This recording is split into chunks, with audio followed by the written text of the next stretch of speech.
Humans. What is the origin of human beings? Where do we come from? Where are we going? Did humans create God from the kaleidoscope of their imagination? Or is there actually a God who is behind the origination of human beings? Someone who consciously created humans. And if there is one, then can this God, can this great intelligence survive the technology that human beings are progressing towards as rapidly as the speed of light? A technology which seems to have a penultimate power over a human's life and perhaps even their death too.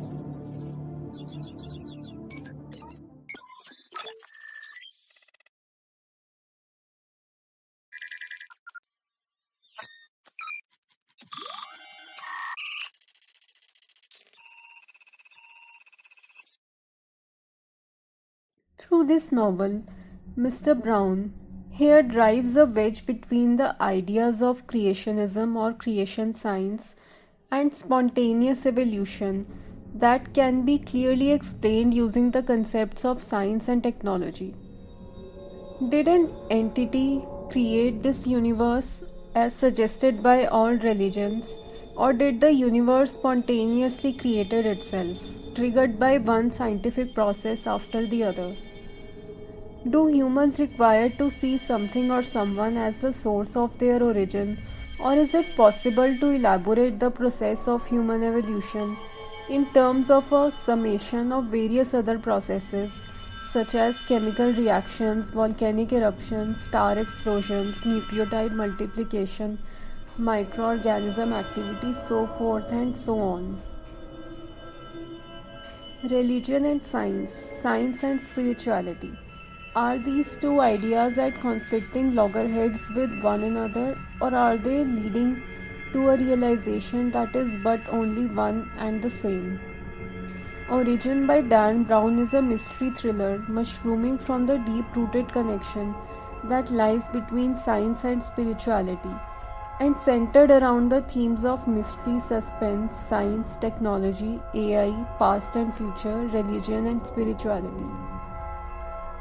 Robert Langdon, the signature character of Dan Brown, appears in the storyline as a professor of symbology. One day, he is invited to attend an event organized by one of his early Harvard students named Edmund Kirsch. Edmund, who is a 40-year-old billionaire, is a brilliant scientist and a great connoisseur of modern art, with several discoveries, both patented and secret, starring along his name, and a knack for doing things a different way, his own way. Edmund seems to have made a discovery that he believes is going to drastically transform the picture of the world's consciousness, shattering the ground of all the religion and elevating it to a fresh perspective for the people the world over. A point of view to gain insight into the understanding of concepts like God, universe, humans, technology, and destiny. And in this event, which has been organized at the venue of Bilbao's Guggenheim Museum, meticulously orchestrated for attendees with mind blowing futuristic AI technologies, worldwide live streaming, and finest details drawing down to the brass tacks, Edmund is going to announce these outstanding discoveries. Discoveries which are mainly related to human origin and human destiny. People in the audience are welcomed with provisions of one of a kind headsets directly connected to a humanoid who introduces and voices itself in their ears by the name of Winston. However, not only this noteworthy event is disrupted to a sudden thumping halt, but also stuns the millions of viewers worldwide with a terrible disappointment that Edmund's discovery may never be revealed and may remain a secret forever.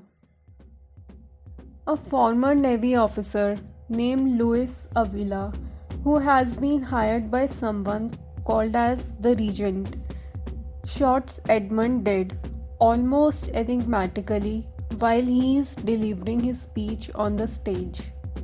And just before the moment when he is about to showcase a presentation containing the content of his groundbreaking discovery. Apparently, no one knows anything about Edmund's discoveries except for Edmund himself and three priests he had met earlier at the Parliament of World Religions, two of whom already murdered by someone secret. To find and preserve his discovery, Professor Robert flees away from the museum along with the museum director, Ambra Vidal, who is also the future Queen of Spain. Robert and Ambra fly away from the museum to the city of Barcelona, where Edmund's house is located. At every step, they are helped and guided by Winston, who is not only a mere gadget but a state of the art humanoid supercomputer designed personally by Edmund. Winston not only helps them escape the tight security of the museum but also books a boat and helicopter for them.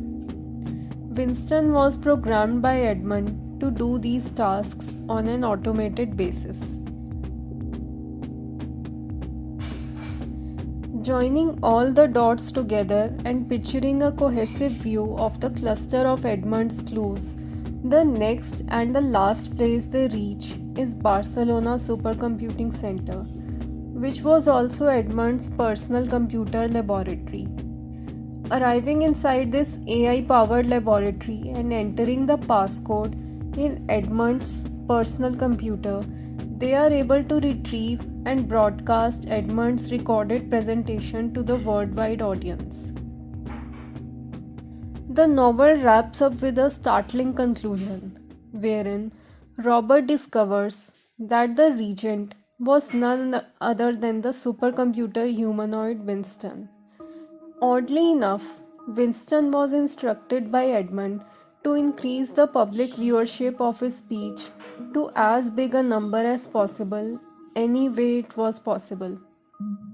And Winston, what was Winston except merely for an intelligently coded computer, programmed to execute the instructions inputted by its user, its owner? So, since Edmund had instructed Winston to increase the audience number as big as possible, the humanoid supercomputer did exactly as it was instructed. It churned out a possibility that nothing would be more attention catching than witnessing Edmund's death on the stage itself, just before the discovery was revealed to the audience. And so, this humanoid supercomputer, innocent if we should call it, planned Edmund's death to prove him a martyr in front of the world. And so, when Edmund was murdered on the stage, his speech left unfinished, the audience counter worldwide naturally exponentiated to millions and more millions. When Edmund's speech discovered by Robert and Ambra was broadcasted worldwide, his viewership did indeed cross millions and millions. The humanoid supercomputer did carry out the task as instructed and programmed into it, yet Robert is left wondering whose goal it actually fulfilled and who was the one who could be attributed to have done it, a machine or a human. Ultimately, the novel leaves us with only one lesson: be careful what you wish for. But wait, it also reminds us an evergreen codish insight. That is, no matter what you wish or create, everything that is created at any point in time is inherently programmed to self-destruct itself in the end. What is born inevitably dies. To sum it all up, we may be humans, but all of us live by some invisible humanoid like code that seems to have been coded into the deepest neural recesses lurking inside our brains. What is your brain's code? Think, but don't think, because every code ultimately self destructs itself, irrespective of who the coder is. What matters all the better are the things like beams of golden sunlight, the changing weather, the swinging breath, the pulsating heartbeat. Things which lie far beyond the scope of this mechanical entity called as the brain. What do you think? Thank you.